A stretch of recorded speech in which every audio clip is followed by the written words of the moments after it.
Hi, welcome back. Today's session is overcoming pride with humility. Overcoming pride with humility. A proud person is somebody who's good at doing something and knows they're good at it. They know they're good at doing something. They've been given a gift from God, although they don't always recognize it as a gift from God. So when I think about my own life, from the time I was quite young, I realized I had some kind of a word gift. God's given me some kind of ability to reach people with words, with my voice sometimes. And then I've learned to write, and I've written different books about the Desert Fathers, for instance. Here's the problem, and this is what pride looks like and sounds like. A proud person will be listening to somebody else speaking and say to himself, say to herself, that's not the way I would have said it. I think it could have said it this way. It would have been better this way. Or they're reading a book and they start critiquing the book almost immediately. Why did he write it that way? He could have written it this way. So there's a kind of critical spirit that can begin to manifest itself in a person who's struggling with the vice of pride. I saw a PBS documentary a while ago, and it was on the actor Marlon Brando. Now, Marlon Brando was a great actor that people testified to about him. Nobody argued whether Marlon Brando was great, agreed upon by all. They also unanimously said he was not fun to be with on a set. Why? Because he knew he was good at something and was very ready to criticize somebody else in a harsh, demanding, demeaning way who was not meeting his standard for acting. The mark of pride is someone who is indeed skilled, but very impatient, demanding, demeaning of those who don't meet that standard. Let me tell you about a friend who I've gotten to know through her writing. Her name is Roberta Bondi. She describes pride this way.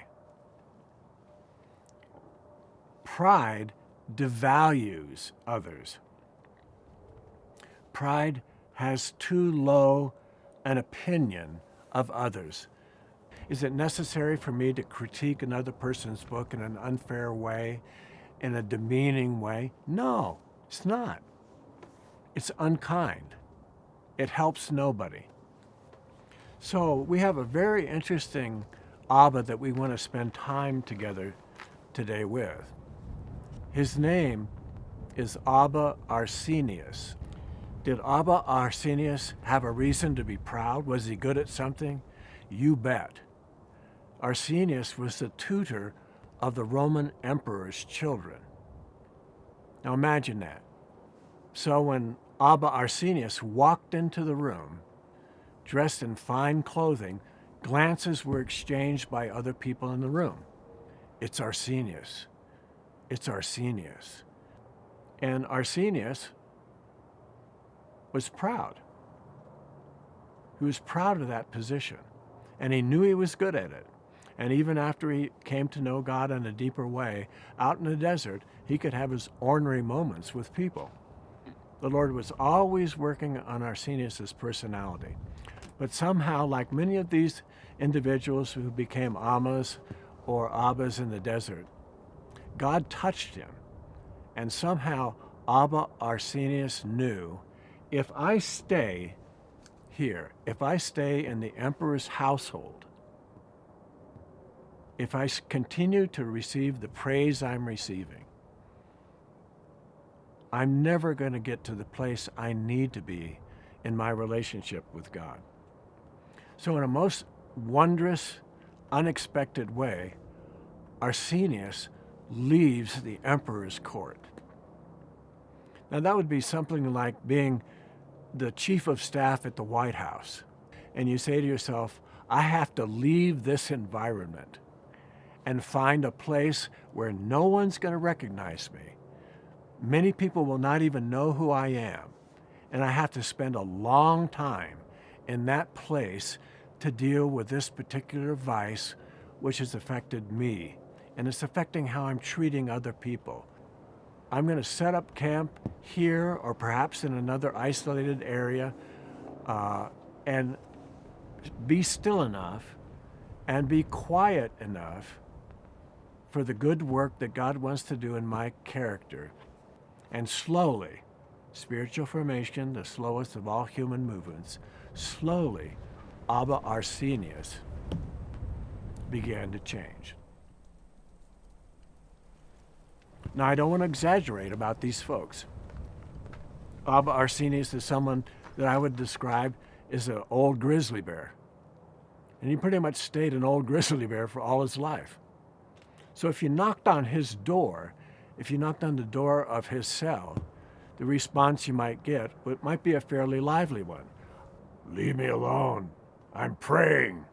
Under that crust, under that aristocratic Roman crust, was a soft, warm heart that genuinely cared about other human beings, other precious image bearers.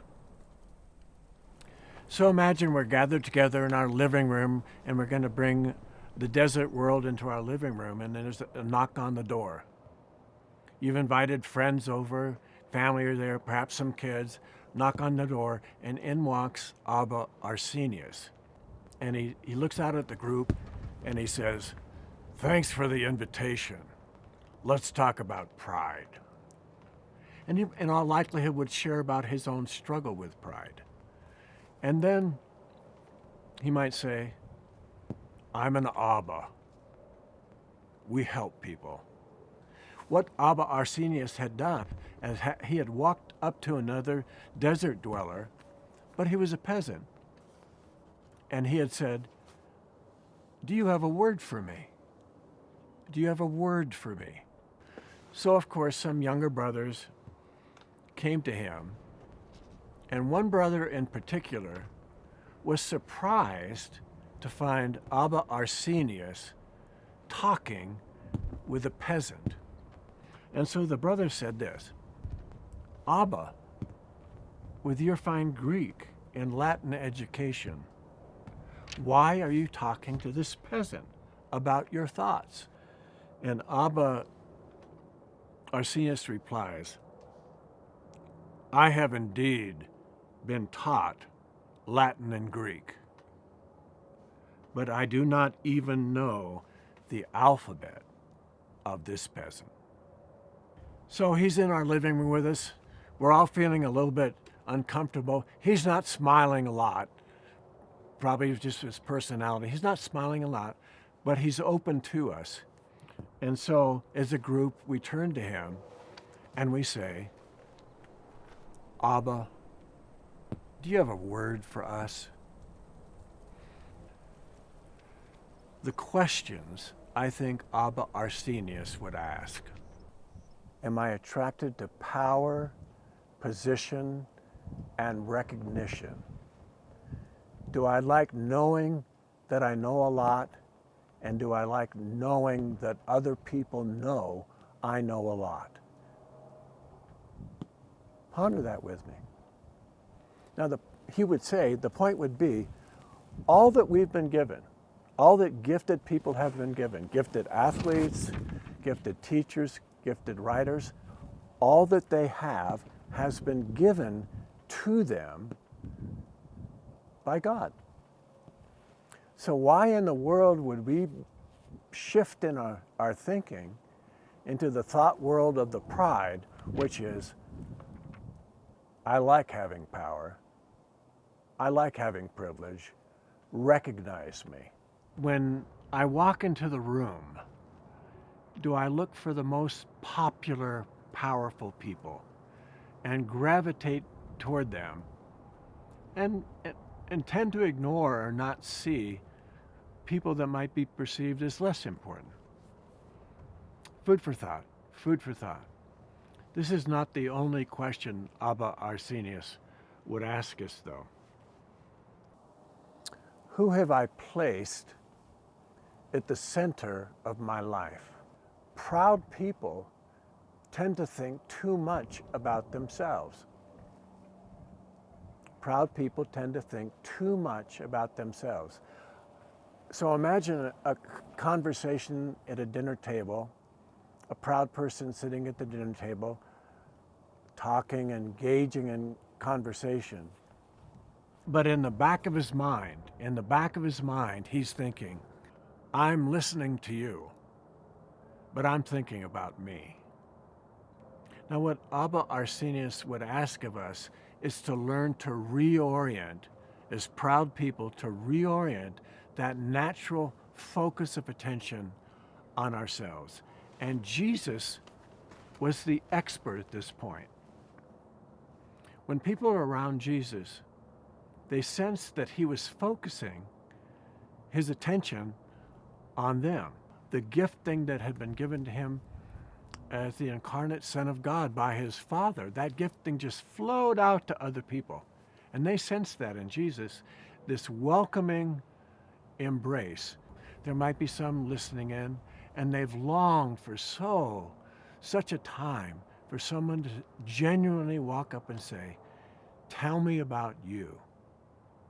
But for the proud person, that's really quite a change. It's quite a change from looking at oneself to looking outwardly at others and valuing them deeply. How can we creatively stop thinking about ourselves? I think it's possible to do so. I think what Abba Arsenius would encourage us to do, since practice is so much a heart of what desert spirituality is about, he might say something like, well, for the next 6 months to a year, when you find yourself thinking about yourself, think about somebody else. And as you start out, it'll seem somewhat artificial. So what? What will happen is you will actually be thinking about someone else as your natural response. So something, a habit of mind, remember, think about your mind descending into your heart. Is that in that habit of mind, something that at first seems a bit awkward and wooden, putting someone else at the center of attention, actually becomes a natural response, empowered by the Spirit of God, empowered by the Spirit of Jesus. He might encourage us, like Abba Arsenius, to develop secret, quiet places that we can retire to, where we can get away from other image bearers for a time, and again allow the silence and solitude and slowness of that particular place to continue to form and shape us into somebody who may well be gifted, but has no need to be at the center of attention. Abba Arsenius again says, I have found doing things in secret to be helpful. Abba Arsenius might have found ways to help that peasant friend grow and develop without that peasant ever knowing it was Abba Arsenius who was doing the helping. So just ponder, are there things that I could be doing, as gifted as I might be, that I could be doing for others and they'll never know it? And that would not feed my need for recognition. They'll never know I'm helping them. And they experience this aid of some kind, and they smile and they say, who in the world did this for me? And in the back of the room you see Abba Arsenius smiling. How about systematically asking this question if we're gifted? I know I am gifted,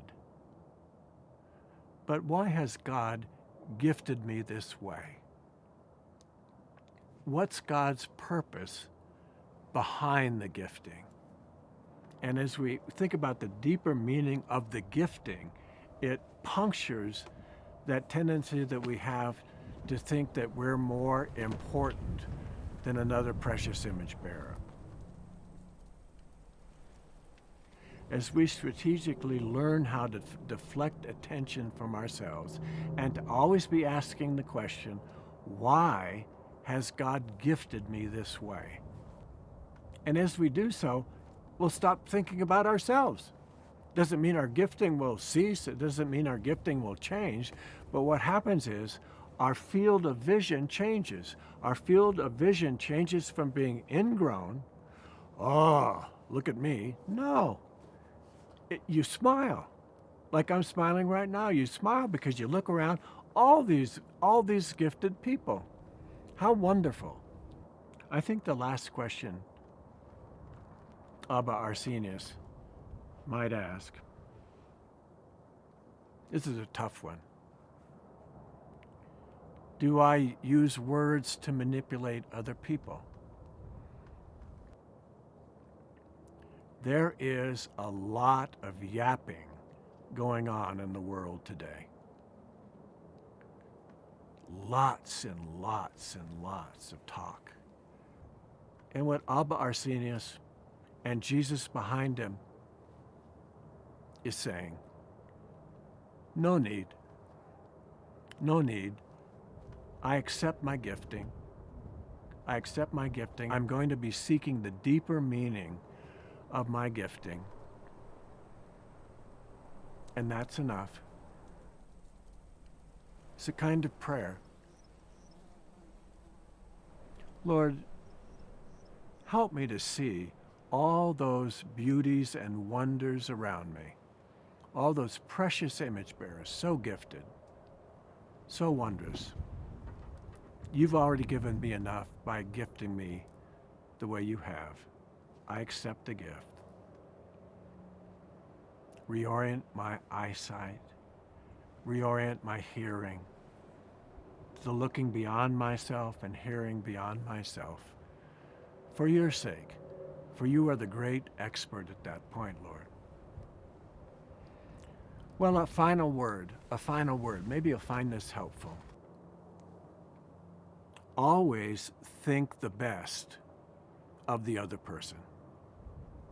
So here's one of the things I try to do, is I reorient the way I'm thinking about the gifting that God has given to me. God, I am not the only gifted person around. Every image bearer on the face of the earth is gifted in some way. So there's a way of reorienting how we're seeing.